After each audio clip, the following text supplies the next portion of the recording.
नमस्कार दोस्तों, मैं हूं वंदना भारती और आप देख रहे हैं कमोडिटी इनसाइट्स। ये है 21 मई का मॉर्निंग एडिशन। और कल हम लोगों ने एक अच्छी खबर आती हुई सुनी कि ट्रंप ने अब यहाँ पे कहा है कि वो लास्ट लेग में है और यहाँ पे वॉर जो है वो खत्म हो सकता है। हालांकि जब तक कॉन्क्रीट कुछ निकल के नहीं आता है, दोनों साइड से स्टेटमेंट नहीं आते हैं, तब तक बाजार बहुत ज्यादा भरोसा करता हुआ नजर नहीं आएगा। लेकिन एक इंडिकेशंस यहाँ पे ग्रीन सिग्नल्स जो है बाजार ने दिया है। और कल के दिन देखें तो क्रूड ऑयल में बहुत ज्यादा गिरावट नहीं हुई। मैंने आपको $98 $97 कहा कि $97 पे आके क्रूड की फॉल जो है वो रुक जाएगी, क्योंकि उससे नीचे की फॉल के लिए एक्चुअल ग्राउंड मतलब पे कुछ एक्शंस यहाँ पे होने चाहिए, क्योंकि शिप्स अभी भी रुके हुए हैं। और दूसरी बात ये थी कि मैंने पहले ही कहा था कि एपीआई के इन्वेंट्रीज में उन्होंने दिखाया है कि बहुत ज्यादा मैसिव फॉल आया है यूएस इन्वेंट्री में, और वही हुआ है जो क्रूड ऑयल को ज्यादा गिरने नहीं दिया। लेकिन आज के दिन में देखें तो हल्की जो गिरावट है क्रूड ऑयल की वो यहाँ पे प्रोलॉन्ग होती हुई नजर आई है। और आज के दिन का देखेंगे तो एक बढ़िया ट्रेड निकल के आ सकता है और बढ़िया एक दिन हो सकता है आज ट्रेडिंग के लिए, क्योंकि ओवरऑल कल जो मार्केट ने एक कहते हैं ना कि वेलकम किया इस न्यूज का। और नेतन्याहू से भी यहाँ पे ट्रंप ने बात करी है कि किस तरीके से इस वॉर को खत्म किया जा सकता है। तो एक चीज तो हम लोगों ने देखा है कि इक्विटी मार्केट में कल एक ग्रीन सिग्नल बनता हुआ दिखा और डाउ जोन्स में एक बढ़त आई। बढ़त तो आपको यहाँ पे एसएनपी में भी आई, लेकिन जो सेफ हेवन बाइंग बन के सारा मनी स्मार्ट मनी जा रहा था, यानी कि यील्ड में यहाँ पे गिरावट आई है। और अगर आप आज देखेंगे तो डॉलर इंडेक्स भी अब इस रेजिस्टेंस के पास से नीचे की तरफ आता हुआ दिख रहा है, यानी कि आज एक बाइंग का दिन हो सकता है गोल्ड के लिए। कल गोल्ड ने एक अच्छा खासा रिवर्सल लिया, अब ऊपर की तरफ यहाँ पे ट्रेड हो रहा है। नेक्स्ट यहाँ पे मतलब ज्यादा वो मान के नहीं चलेगा 4630 का लेवल आ जाए, वो बहुत है। ऑलरेडी यहाँ पे $30 का एक अपसाइड जो है वो देख रहे हैं। गोल्ड में आपको पता है कि धीरे धीरे तेजी यहाँ पे आएगी, और गोल्ड सिल्वर रेशियो ने भी यही वो करा था कि सिल्वर की तेजी यहाँ पे ज्यादा हो सकती है।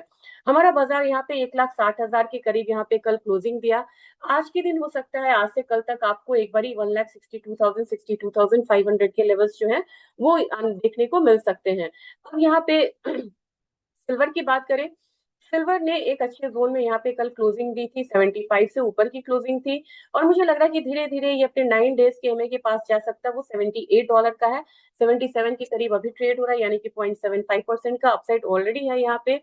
$79 से $80 के करीब सिल्वर जाती हुई दिखाई दे सकती है। हमारे बाजार में मैंने आपको कल हेडलाइंस में दिया था कि 2.78 तक सिल्वर प्राइसेस जा सकता है। आज के दिन में हो सकता है कि आपको 2,80,000 तक प्राइसेस ऊपर की तरफ जाता हुआ दिखाई दे। और यहाँ पे सेम रिएक्शंस आपको जो है वो ईटीएफ वगैरह में भी देखने को मिलेगा। अब आज अपना मार्केट अगर मतलब इस न्यूज पे रिएक्ट करता है कि युद्ध मतलब कि हो सकता है कि थोड़ा सा डीएस्केलेट हो, तो रुपया को अब थोड़ा सा यहाँ पे लोअर साइड आता हुआ देख सकते हैं 96.6 के करीब। अगर ऐसा हुआ तो इससे अपना बाजार का जो मतलब कि मूवमेंट है थोड़ा सा केप्ट आपको दिखाई देगा। अब ऑयल की बात करेंगे, ऑयल देख रहे हैं ना अभी भी यहाँ पे जो हमारा मतलब 50 डेज का एमए है ना उसके नीचे लगातार ये उसके करीब ही यहाँ पे ट्रेड होता हुआ नजर आ रहा है। तो मेरे ख्याल से अगर आप यहाँ पे ये लेवल्स देखेंगे तो नीचे की तरफ मान के चलिए कि मैक्सिमम डाउनफॉल फिलहाल फिलहाल अभी आपको $95 का आएगा। $97 मैंने पहला बोला, दूसरा $95। और कोई कॉन्क्रीट रिजल्ट पे ही मार्केट बहुत ज्यादा मूव करेगी। हमारी मार्केट ने यहाँ पे ज्यादा रिएक्शन दिया, क्योंकि हमारी मार्केट एशियन मार्केट को ऑयल से ज्यादा कंसर्न रहता है, तो बढ़त भी हमारी मार्केट में ज्यादा आती है और यहाँ पे प्रॉफिट बुकिंग भी यहाँ पे ज्यादा आई। तो 9300 की तैयारी आपको करनी होगी एमसीएक्स में क्रूड ऑयल की, भले वहां पे ज्यादा गिरावट न आए। अब नेचुरल गैस की बात करेंगे, नेचुरल गैस ने कल एक फॉल दिया, आज फिर एक बाइंग है, 1% का अपसाइड है। तो मैंने वही बोला था कि यहाँ पे 287 290 वाला जोन लिवाली का होता है। ये वाला जोन आप देख रहे हैं ना, ये जोन आपको यहाँ पे एक्यूमुलेट करने का होता है, और ऊपर में 300 के करीब आके ये अपना मतलब की रेजिस्टेंस फेस करता है। तो आज के दिन में फिर से एक अपसाइड आया, तो आपको 295 वाला जोन आता हुआ दिख सकता है। आज खरीदारी हर जगह रहेगी। एल्यूमिनियम में भी यहाँ पे मुझे लग रहा है कि 390 तक के लेवल्स देखने को मिल सकते हैं। जिंक में यहाँ पे सप्लाई डिसरप्शन है, दो माइंस में यहाँ पे सप्लाई जो है कम हुआ है, उसकी वजह से आप देख रहे हैं कि जिंक ज्यादा बढ़ा है। 375 तक धीरे धीरे हम जिंक में एक्सपेक्टेशन रख सकते हैं अपसाइड का। जबकि कॉपर यहाँ पे 1360 से लेके 1365 वाला जोन देख सकता है।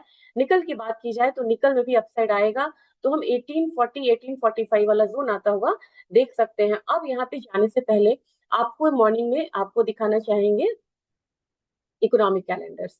इकोनॉमिक कैलेंडर्स में देखेंगे तो आपको पता चलेगा कि अब यूएस को भी क्यों हड़बड़ी है कि ये जो वॉर है ये खत्म होना चाहिए, क्योंकि उनको लगता था कि वो सबसे बड़े यहाँ पे प्रोड्यूसर है, सबसे बड़ा इन्वेंट्रीज उनके पास यहाँ पे है, तो वो उन पे बहुत ज्यादा इम्पैक्ट नहीं आएगा।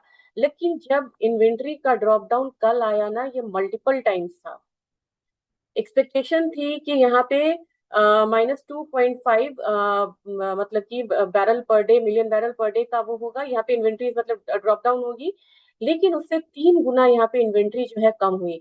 ये एक बहुत बड़ा मतलब कि कंसर्न है यूएस के लिए भी, और तभी वो चाह रहे हैं कि अब चीजें जो है वो जल्दी जल्दी सुधरती हुई नजर आए।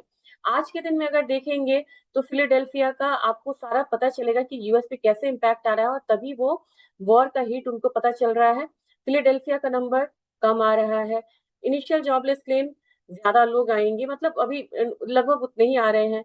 मैन्युफैक्चरिंग पीएमआई कम होता हुआ नजर आ रहा है। ग्लोबल सर्विसेज पीएमआई मतलब एग्जैक्ट मतलब वहीं पे रोटेट कर रहा है। तो मेरे ख्याल से अब यहाँ पे जो नेगेटिव डेटा आएगा वो गोल्ड प्राइसेस को और भी ज्यादा एक हायर साइड देता हुआ नजर आएगा।